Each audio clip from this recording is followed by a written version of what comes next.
কি? কে বলতে পারবে? বিজেপির ফুল ফর্ম কি? ওটা শর্ট ফর্ম, আরো ওটা শর্ট ফর্ম। ফুল ফর্ম হচ্ছে ভারতীয় জনতা পার্টি। ফুল ফর্ম হচ্ছে ভারত জ্বালাও পার্টি এবং ফুল ফর্ম হচ্ছে বাংলা এবং বাঙালিকে জ্বালাও পার্টি। আজকে যারা বাংলা ভাষা বললে বলে বাংলাদেশি, যারা বলে যে তুমি বাংলা ভাষা বললে তোমাকে বাংলাদেশি বলে দাগিয়ে দেব, আমার বলতে লজ্জা করে যে আপনারা বাংলাকে ঘৃণা করেন, বাংলা ভাষাকে ঘৃণা করেন, বাঙালি জাতিকে ঘৃণা করেন। এখানে যারা যারা রয়েছে, আমি আপনাদের সকলকে জানতে চাই, আপনারা খুশি আপনাদের এখন যে সিটিং এমএলএ রয়েছে তাকে নিয়ে? খুশি? কাজ করেছে? কি করেছে? ভাষণ দিয়েছে? ভাষণ দিয়েছে। আরে লিডার যেমন ওখান থেকে একটু শিখবে না?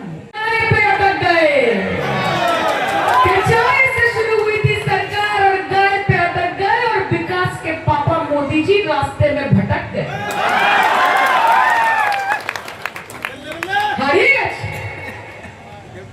কাউকে ভালোবাসে না, কারোর প্রতি কোনো পরোয়া করে না। হিন্দু মরছে মরুক, মুসলমান মরছে মরুক, খ্রিস্টান মরছে মরুক, শিখ মরছে মরুক, জৈন মরছে মরুক, গরিবরা মরছে মরুক, মধ্যবিত্তরা মরছে মরুক, এরা কারোর কথা ভাবে না, এরা শুধু নিজেদের কথা ভাবে। কৃষক বিরোধী, মজদুর বিরোধী, আদিবাসী বিরোধী, মহিলা বিরোধী, ছাত্র ছাত্রী বিরোধী, মা বোনেদের বিরোধী, সবার বিরোধী এই ভারতীয় জনতা পার্টি। এরা শুধু নিজেদের আখের গোছাতে জানে। আমাদের বাংলায় এসে বলেছিল আব কি বার 200 পার, আব কি বার 200 পার। মমতা ব্যানার্জি পলার পার করে ছেড়েছে, পলার পার করে ছেড়েছে। ওদের তো 200 পার হলোই না, এদিকে দেখলাম পেট্রোল ডিজেল 200 পার হয়। এটাই হচ্ছে ওদের 200 পার। আজকে আন্দোলন করে যখন, কৃষকরা যখন আন্দোলন করে, তখন নরেন্দ্র মোদী তাদেরকে বলে আন্দোলনজীবী। আজকে ছাত্রছাত্রীরা যখন আন্দোলন করে, যখন প্রতিবাদের সুর চালায়, তখন বিজেপি বলে এটা টুকরে টুকরে গ্যাং। আজকে যদি কেউ কাউকে ভালোবাসাবাসি করে, ধর্মের ঊর্ধ্বে গিয়ে, জাতির ঊর্ধ্বে গিয়ে, বর্ণের ঊর্ধ্বে গিয়ে প্রেম প্রীত করে, ভালোবাসা করে বিয়ে করে, তাকে বলে লাভ জেহাদ। শুধু কিছু ভাষা শিখেছে, শুধু কিছু কথা শিখেছে। আপনি বিজেপির যে কোনো লিডারকে বলুন যে মঞ্চে আসেন, আপনাকে 5টা শব্দ বলবো, এই 5টা শব্দ আপনারা ব্যবহার করতে পারবেন না, তারপরে 10 মিনিট ভাষণ দেন। দেখেন পারেন কিনা। কি কি শব্দ প্রয়োগ করতে পারবেন না? এক হচ্ছে হিন্দু, 2 হচ্ছে মুসলমান, 3 নম্বর হচ্ছে বাংলাদেশি, 4 নম্বর হচ্ছে পাকিস্তান, 5 নম্বর হচ্ছে ধর্ম। বলেন যে এই 5টা শব্দ আপনারা ব্যবহার করতে পারবেন না। এবার একটা ভাষণ দিয়ে দেখান তো দেখি 2 মিনিট কথা বলতে পারবে না। এরা কথা বলতে জানে না, এরা উন্নয়ন নিয়ে কথা বলতে চায় না, এরা জানে না। নরেন্দ্র মোদী বলেছিল বছরে 2 কোটি চাকরি দেবে। এখানে হাত ধরে তো বলুন তো কজন চাকরি পেয়েছেন? এখানে কজন পেয়েছে? কজন পেয়েছে? 2014 থেকে 2026 12 বছরে 24 কোটি চাকরি কজন পেয়েছে? বরাকের কত মানুষ পেয়েছে? আসামের কত মানুষ পেয়েছে? উনি বলেছিলেন ব্যাংক ব্যালেন্স 15 লাখ টাকা ব্যাংকের অ্যাকাউন্টে পাঠিয়ে দেবো। হাত তুলুন তো, 15 পয়সা এসছে কারোর কাছে? 15 পয়সা এসছে মায়েদের কাছে? তাহলে এদেরকে ভারতীয় জুমলা পার্টি বলবো না তো কাকে বলবো? আর অন্যদিকে আমাদের মমতা ব্যানার্জি দুহাত ভরে দিচ্ছেন সবাইকে, যার যেটা দরকার। মায়েদের হাতে লক্ষ্মীর ভান্ডার তুলে দিচ্ছেন, মাসে 1500 টাকা, 1700 টাকা। আজকে যেই গরিব মানুষটা ভাবতে পারতো না যে আমার 4 লাখ 5 লাখ টাকা খরচা হবে একটা হাঁটুর অপারেশন করতে বা একটা হৃদযন্ত্রের অপারেশন করতে, তাদেরকে স্বাস্থ্য সাথীর মধ্যে দিয়ে 5 লক্ষ টাকা করে দিচ্ছে চিকিৎসার জন্য। আজকে আমার ছোট ছোট ভাই বোনেরা তারা পড়াশোনা করবে, মেয়েরা পড়াশোনা করবে, মেয়েরা এগোবে, মেয়েরা বাড়বে। এই বিজেপি মনে করে যে মেয়েদের কাজ রান্নাঘরে বসে শুধু রান্না করা। মমতা ব্যানার্জি বলেছেন যে না, মেয়েরা এগোবে। আজকে বাংলার মেয়েরা কেউ উবার চালাচ্ছে, কেউ বাইক চালাচ্ছে, কেউ গাড়ি চালাচ্ছে।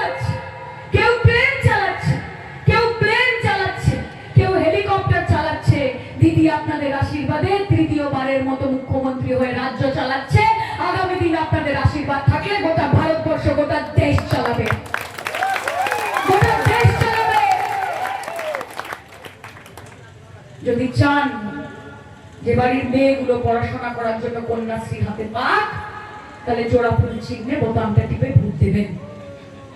যদি চান যে মা বোনেরা যারা সকাল থেকে রাত অবধি যুদ্ধ লড়ে চলেছেন, সংসার নামক যুদ্ধ, তারা হাতে হাতে 1500 টাকা 1700 টাকা মমতাজির দেওয়া পান, তাহলে জোড়া ফুল চিহ্নে বোতামটা টিপে ভোট দেবেন। যদি চান আমার ভাই বোনেরা যারা চাকরি পান না, যারা একটা পরীক্ষা দিতে যাওয়ার আগে ভাবেন যে মায়ের কাছ থেকে বাবার কাছ থেকে আবার 50 টাকা চাইবো, যে একটা ওয়ার্কশপ করার আগে ভাবে যে আমার 300 টাকা লাগবে, আমি একটা পরীক্ষায় বসতে পারছি না, মমতা ব্যানার্জি যুব সাথী দিয়েছে। যদি যুব সাথীর 1500 টাকা মাসে চান, তাহলে জোড়া ফুল চিহ্নে বোতামটা টিপে ভোট দিতে হবে। মমতা ব্যানার্জি নিজে হয়তো একটা সাদা শাড়ি হাওয়াই চটি পরে ঘুরে বেড়ায়, নিজে হয়তো খিদে পেলে ওই শুকনো এক বাটি মুড়ি আর এক কাপ দুধ চা খায়, যখন ভীষণ ক্লান্ত হয়ে পড়ে তখন কালীঘাটের টালির চালে গিয়ে মায়ের ওই ছোট্ট ঘরটায় গিয়ে ঘুমায়। কিন্তু মমতা ব্যানার্জি কোনোদিন না বাংলার মানুষকে বঞ্চিত রেখেছে, আর আপনাদের আশীর্বাদ থাকলে না কোনোদিন আসামের এবং বরাকের মানুষকে বঞ্চিত রাখবে। এই কথা আপনাদেরকে আমি দিয়ে যেতে পারি। এবং সেই জন্য বাংলায় প্রত্যেকটা মানুষ, একটা ছোট বাচ্চা থেকে শুরু করে বয়স্ক মানুষ অব্দি, তারা বলে যে আমরা জানি যে रोशनी चांद से होती है सितारों से नहीं, कि रोशनी चांद से होती है सितारों से नहीं, मोहब्बत दीदी से होती है कोई शाह या मोदी से नहीं। ভয় পাবেন না, পিছিয়ে যাবেন না। আজকে আমি যখন নেমেছি, একটু আগে মন্দিরে পুজো দিতে গেছি, কিছু ছোট ছোট বাচ্চা তারা আমাকে দেখে জয় শ্রীরাম বলছে। ভাবছি আমি হয়তো সেটা দেখে রেগে যাবো। আরে রেগে যাবো কেন? শ্রীরাম তো আমাদেরও ঠাকুর। আরে তোরা খোকা আছিস, তোরা বাচ্চা আছিস সবাই। মা কালীর মন্দিরের বাইরে জয় শ্রীরাম বলে চেঁচালে কিছু প্রমাণিত হয় না যে তুমি কত বড় রাম ভক্ত, প্রমাণিত হয় না। তোমাদেরকে হাতে 50-100 টাকা ধরিয়ে দিয়েছে, তোমরা ওখানে গলা ফাটাচ্ছ। और ये डर हमें अच्छा लगा, ये डर हमको बहुत बहुत अच्छा लगा। এতদিন যারা বলতো যে তৃণমূল নাকি কোনো ফ্যাক্টরি না, যে কোনো ফ্যাক্টরি না, তার বিরুদ্ধে স্লোগান তোলার জন্য 25 জনকে দাঁড় করিয়ে রেখেছো কেন বাবা? তার মানে তৃণমূল কংগ্রেস একটা ফ্যাক্টর নিশ্চয়ই। আর তাদেরকে বলবো যে এই যে ধর্ম করো, এই যে জাতের রাজনীতি করো, ভাতের রাজনীতি করো না, কর্মের রাজনীতি করো না, জাতের রাজনীতি করো, ভাতের রাজনীতি করো, ধর্মের রাজনীতি করো। তোমাদের বলে দিই যে মমতা ব্যানার্জি সব সম্প্রদায়, সব জাতি, সব ধর্মের মানুষকে সম্মান করে। আরে আমি নিজে এক হিন্দু বাঙালি ঘরের মেয়ে, কিন্তু আমি যখন দুর্গা পুজো আসে তখন মা দুর্গার অষ্টমীর ভোগটা খেতে যেরকম হাত পাতি, ঠিক সেরকম ভাবে যখন ঈদ আসে তখন বন্ধুকে ফোন করে বলি যে আমার বিরিয়ানিটা পাঠালি না, আমার সিমাইটা পাঠালি না কেন রে? যখন গুরু পরব হয় তখন চলে যায় গুরুদ্বারাতে লঙ্গর খানায়, হাত পেতে সুজি নিই, লুচি নিই।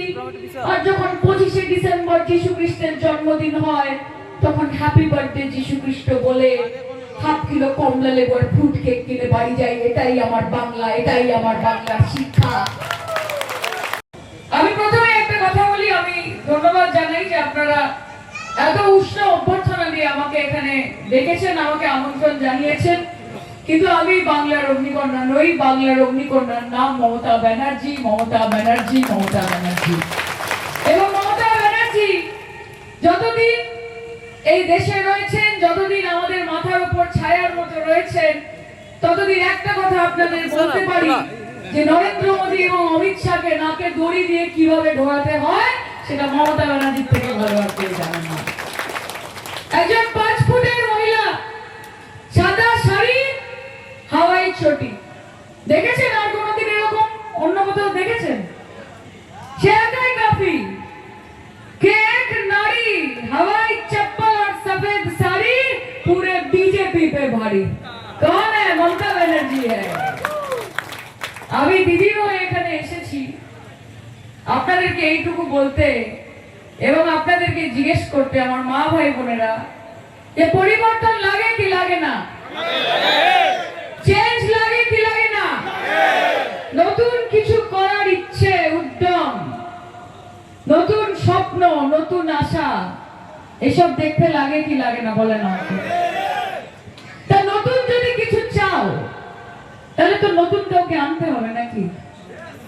পুরনো কাউকে দিয়ে তো নতুন কিছু হবে না। যদি জীবনে নতুন কিছু চান, যদি চান ছেলেমেয়েরা ভালো থাকুক, যদি চান আগামী ভবিষ্যৎ ভালো থাকুক, যদি চান যুবকদের চাকরি হন, যদি চান মা বোনেরা সম্মান পাক, যদি চান যে প্রত্যেক স্তরের, প্রত্যেক জাতের, প্রত্যেক ধর্মের মানুষ ধর্মের ঊর্ধ্বে গিয়ে, জাতের ঊর্ধ্বে গিয়ে, বিভেদের ঊর্ধ্বে গিয়ে সবাই মিলে একসাথে মিলেমিশে থাকে, তাহলে পরিবর্তন লাগে। এবং পরিবর্তনের আরেক নাম মমতা ব্যানার্জি এবং তৃণমূল কংগ্রেস। তাপস দা আমাদের ক্যান্ডিডেট, ওনার সাথে আস্তে আস্তে রাস্তায় আমার কথা হচ্ছিল। তাহলে ওনাকে জিজ্ঞেস করলাম যে দাদা কি ভাবছেন, কি পরিকল্পনা, কি মনে হয় আপনাদের? আমি এইটুকু বুঝতে পারলাম যে তাপসটা অত্যন্ত অনুভবী একজন মানুষ। তার মধ্যে কোন রকমের নিজে এমএলএ হব, নিজে ক্ষমতা পাবো, নিজে টাকা পাবো, এইসব ধরনের ইচ্ছে বা এইসব ধরনের বিলাসিতা ওনার মধ্যে নেই। উনি শুধু আমাকে বললেন যে দিদি আমি উদারবন্দের মানুষের জন্য কাজ করতে চাই। আমি দেখি না যে তারা হিন্দু না মুসলিম, আমি দেখি না যে তারা খ্রিস্টান, আমি দেখি না যে কে এসসি, কে এসটি, কে আদিবাসী, আমি জানি না। আমি শুধু এইটুকু জানি যে तू हिंदू बनेगा ना मुसलमान बनेगा, इंसान की औलाद है, इंसान बनेगा। আমি শুধু এইটুকু জানি যে धरती को तूने बांट दिए, चांद सितारों का क्या होगा, कि धरती को तूने बांट दिए, चांद सितारों का क्या होगा, नदियों के कुछ कुछ नाम रखे, बहती धारों का क्या होगा, कि बहती गंगा भी पानी है, आबे जमजम भी पानी है, कि बहती गंगा भी पानी है, आबे जमजम भी पानी है, कि मुल्ला पिए पंडित पिए, पानी का मजहब क्या होगा। बीजेपी फुल फॉर्म की क्या बोलते हैं? बीजेपी फुल फॉर्म की ওটা শর্ট ফর্ম, ওটা শর্ট ফর্ম। ফুল ফর্ম হচ্ছে ভারতীয় জুমলা পার্টি। ফুল ফর্ম হচ্ছে ভারত জ্বালাও পার্টি এবং ফুল ফর্ম হচ্ছে বাংলা এবং বাঙালিকে জ্বালাও পার্টি। আজকে যারা বাংলা ভাষা বললে বলে বাংলাদেশি, যারা বলে যে তুমি বাংলা ভাষা বললে তোমাকে বাংলাদেশি বলে দাগিয়ে দেব, আমার বলতে লজ্জা করে যে আপনারা বাংলাকে ঘৃণা করেন, বাংলা ভাষাকে ঘৃণা করেন, বাঙালি জাতিকে ঘৃণা করেন। আর বাংলার মানুষ, বাঙালি, আসামে যেই বাঙালিরা রয়েছে, বাঙালি হিন্দু, বাঙালি মুসলিম, তারা তাদেরকেই ভালোবাসবে, তাদেরকেই সম্মান জানাবে যারা তাদের ভাষা এবং তাদের অস্তিত্বকে সম্মান করে। এখানে যারা যারা রয়েছে, আমি আপনাদের সকলকে জানতে চাই, আপনারা খুশি আপনাদের এখন যে সিটিং এমএলএ রয়েছে তাকে নিয়ে? খুশি? কাজ করেছে? কি করেছে? ভাষণ দিয়েছে? ভাষণ দিয়েছে। আরে লিডার যেমন ওখান থেকে একটু শিখবে না? দেশের প্রধানমন্ত্রী তাকে যেখানে দরকার সেখানে পাওয়া যায়। লিডারের ডেফিনেশন, তাই তো বলতে এসছি, মমতা ব্যানার্জির তো ডেফিনেশন, ওটাই বলবো তো আজকে। দেশের প্রধানমন্ত্রী তাকে সংসদে পাওয়া যায় না, যখন কোন রকমের ক্রাইসিস হয় তাকে পাওয়া যায় না, যখন চারিদিকে কোন রকমের সমস্যা হয় তখন তাকে দেখা যায় না, তিনি বিদেশে ঘুরে বেড়ান। কিন্তু যখন প্রচারের দরকার হয় তখন দেশের প্রধানমন্ত্রী দেশের প্রচার মন্ত্রী হয়ে ঘুরে বেড়ান। যেখানে যেখানে দরকার উনি প্রচার করতে চলে যান। কাজে উনি দেশের প্রধানমন্ত্রী নয়, উনি ভারতীয় জনতা পার্টির প্রচার মন্ত্রী। কি বলেছিল বিজেপি? सबका साथ, सबका विकास, सबका विश्वास, এই বলেছিল তো। सबका साथ, सबका विकास, जीते आसार पर जे खुद का साथ, अमीरों का विकास, गरीबों का विनाश और पूरे गणतंत्र का सर्वनाश, এটাই হচ্ছে ভারতীয় জনতা পার্টির একমাত্র মডেল। মুসলমান করতে আসবে না, কারণ আমরা ধর্মের রাজনীতি করি না, আমরা কর্মের রাজনীতি করি। আমরা জাতের রাজনীতি করি না, আমরা ভাতের রাজনীতি করি। আর আমরা নরেন্দ্র মোদীর দল করি না, আমরা মমতা ব্যানার্জির দল করি। তাকে মাথায় রাখবে বিজেপি, যতই নাড়ো কলকাঠি, আসামে তো আসবেই হাওয়াই চটি, হাওয়াই চটি, হাওয়াই চটি। যতই নাড়ো কলকাঠি, বরাকে অবশ্যই ঢুকবে হাওয়াই চটি, হাওয়াই চটি, হাওয়াই চটি। এবং মানুষ বলবে যে ঝকঝকে রাস্তা, চকচকে আলো, গোটা বরাক বলছে তৃণমূলই ভালো, তৃণমূলই ভালো, তৃণমূলই ভালো। এবং গোটা আসাম বলবে যে আমরা মনে প্রাণে বিশ্বাস করি যে লাভ ছাড়া ক্ষতি নেই, দিদি ছাড়া গতি নেই। আমি আপনাদেরকে করজোড়ে তাই নিবেদন করছি, দেখুন আমার কিছু আটকায় না। আমাকে দিদি বলেছে মন খুলে প্রাণ খুলে মানুষের সাথে কথা বলবে, কাউকে ভয় পাবে না, ইডি কে ভয় পাবে না, সিবিআই কে ভয় পাবে না, ইনকাম ট্যাক্স কে ভয় পাবে না, কোন কমিশন কে ভয় পাবে না। সত্যের জন্য লড়াই করবে, চোখে চোখ দিয়ে লড়াই করবে। যখন মনে হবে তখন গান ধরবে, একলা নেতাই, একলা নেতাই, একলা নেতাই, একলা নেতাই, হরি নাম নিয়ে জগৎ মাতাল আমার একলা নেতাই। আর যখন মন চাইবে তখন বলবে দে দে পাল তুলে দে, করিস না, ছেড়ে দে নৌকায় আমি যাব মদিনা, ছেড়ে দে নৌকায় আমি যাব মদিনা। কি মা ঠিক আছে মা? মজা লাগছে? এখানেও তো একটু খেলতে হবে নাকি? খেলতে তৈরি নাকি আপনারা? বাংলায় তো খেলা হচ্ছে, আপনারা খেলতে রাজি নাকি?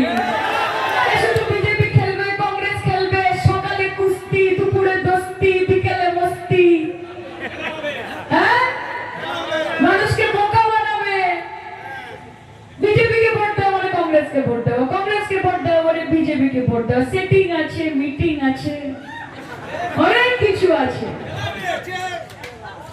আর আমি আপনাদের একটা কথা বলি, তৃণমূল কংগ্রেস আমরা খুব ভালো আছি বাংলায়। বাংলার মানুষ চতুর্থবার মমতা বন্দ্যোপাধ্যায়কে আশীর্বাদ করবে, তিনি ফোর্থ টার্ম বাংলার মুখ্যমন্ত্রী হবেন এবং তারপর দেশের প্রধানমন্ত্রী হবে। বাংলার মানুষ ওনার সাথে আছে। কিন্তু আপনাদের আমি এক কথা বলে যাই, বোকা হবেন না, বোকা হবেন না। গণতন্ত্রে গণদেবতা শেষ কথা বলে, চলবে না চক্রান্ত, থাকবে না বন্দি, জনতার আদালতে হতে হবে বন্দি, মানুষের আদালতে বন্দি হতে হবে। বিজেপি তোমরা প্রস্তুতি নাও, কারণ মমতা ব্যানার্জি ও চল চুকে হ্যায়, ও আ রহি হ্যায়। আমরা তো এসেছি সবে, ये तो बस ट्रेलर है, पिक्चर अभी बाकी है, पिक्चर अभी बाकी है। তাই আপনাদের সকলকে আমি বলি, মা আপনারা তাপসটাকে আশীর্বাদ করেন, একটা সুযোগ দিন আমাদেরকে। দেখুন শুধু ভাষণ দিয়ে, শুধু ডায়লগ দিয়ে হবে না, আমাদেরকে প্রমাণ করতে হবে যে মমতা ব্যানার্জি এলে কাজ হবে। আর যারা বলছে যে উনি তো সরকার গঠন করতে পারবে না, ওনাকে ভোট দিয়ে কি হবে, তাদের বলি আজ 1 হলে কালকে 100 হবে, কোনো চিন্তা নেই। আমাদের এক এমএলএ আজকে উদাহরণ থেকে তাপস দা, তাকে সুযোগ দিয়ে দেখেন 24 ঘন্টা আপনাদের পাশে থাকবে এই বদলে, কারণ তিনি মমতা ব্যানার্জির ক্যান্ডিডেট, তিনি সুস্মিতা দেবের ক্যান্ডিডেট, তিনি উদাহরণের ক্যান্ডিডেট, তিনি মানুষের ক্যান্ডিডেট, আপনাদের ক্যান্ডিডেট। তাকে একবার সুযোগ দিয়ে দেখুন। আমি 1000 কিলোমিটারের উপর পথ অতিক্রম করে আপনাদেরকে এইটুকুই বলতে এসেছি, এইটুকুই বলতে এসেছি যে खुदी को कर बुलंद इतना कि खुदा बंदे से खुद पूछे कि बोल बंदे तेरी रजा क्या है। कभी अपनी खुदी को बुलंद करो यार, अपनी खुदी को बुलंद करो। দিদিকে চাইলে দিদিকে পাবে, কিন্তু দিদিকে চাইতে হবে, তৃণমূলকে চাইতে হবে, পরিবর্তনকে চাইতে হবে। You need change, you have to want change। কাজে আমি আপনাদের করজোড়ে এইটুকুই বলতে চাই যে দিদিকে একটা সুযোগ দিয়ে দেখেন। আর যদি দাদা এমএলএ হয়ে যায়, তৃণমূল কংগ্রেসের সকল প্রার্থীরা এমএলএ হয়ে যায়, তাহলে আমরাও একটু আসার সুযোগ পাই আপনাদের কাছে। আমরাও একটু মাঝে মাঝে আসবো, মা বোনদের সঙ্গে দেখা হবে, মমতা দি আসবেন, অভিষেক দা আসবেন, আমাদের একটা সম্পর্ক। মমতা দি বলে না যে আমি আসামকে ভালোবাসি, আমি ত্রিপুরাকে ভালোবাসি। আমার পাতে যদি একটা রুটি থাকে, দরকার যদি পড়ে, তাহলে অর্ধেক যেমন বাংলাকে দেবো, বাকি অর্ধেক আসামের সাথে ভাগ করে নেবো। আমি আসামকে ভালোবাসি। আজকে আপনাদের মধ্যে থেকে কত মানুষ কলকাতায় থাকে বলুন তো? কেউ পড়াশোনার জন্য যায়, কারোর বিয়ে হয়ে গেলে সেখানে যায়, কেউ চাকরি করতে যায়, কেউ চিকিৎসা করতে যায়। তো ওখানে এতবার যাওয়ার কি আছে? ওইখানে সরকারটাকে এখানে নিয়ে আসুন, বিশ্বাস করুন আর কোথাও যেতে হবে না আপনাদেরকে। সব এখানে হবে, চাকরিও এখানে হবে, স্বাস্থ্য এখানে হবে, শিক্ষা এখানে হবে, সব এখানে হবে, আর সবাই মিলে ভালো থাকবেন। কাজে এই কটা কথা বলে আপনাদের সকলকে আমার অনেক অনেক ভালোবাসা, অনেক অনেক শুভেচ্ছা, এবং আমি আশা করছি যে আজকে মমতা ব্যানার্জিকে গিয়ে আমি বলতে পারবো যে দিদি, উধার বন্ধে খেলা হবে, খেলা হবে, খেলা হবে। মায়েরা খেলা হবে নাকি? ভাবিরা খেলা হবে তো? ভাবিরা যদি ঠিক করে নেয় যে খেলা হবে, তখন দাদাদেরও তো জোর নেই যে খেলা আটকাতে পারে। আমার মায়েরা যদি ঠিক করে নেয় যে খেলা হবে, তাহলে দাদারাও বলবে চলো খেলা হবে, কোনো অসুবিধা নেই, তাই তো?